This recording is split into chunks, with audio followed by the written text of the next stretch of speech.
చిత్తూరు జిల్లా కుప్పం నియోజకవర్గంలో కుల రాజకీయాలు హీట్ ఎక్కిస్తున్నాయి. వర్ణియాకుల, క్షత్రియ, కురుబ, బలిజ, గాండ్ల కులస్తులకు ప్రధాన పార్టీల రాజకీయాలు తలనొప్పిగా మారుతున్నాయి.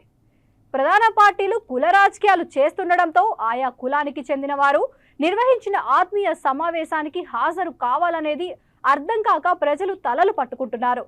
కురుబ కులస్తులకు దైవ సమానులైన కనకదాస విగ్రహాలను కుప్పంలో మంత్రి పెద్దిరెడ్డి రామచంద్రారెడ్డి చేతుల మీదుగా ఆవిష్కరించగా, పిఎస్ ఆసుపత్రి సమీపంలో కనకదాస విగ్రహాలను చంద్రబాబు చేతుల మీదుగా ఆవిష్కరించారు.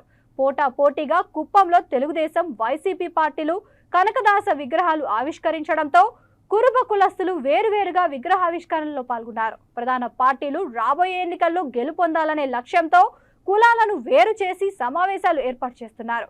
కానీ స్థానిక ప్రజలు ఎటు వెళ్లాలో తెలియక తికమక పడుతున్నారు.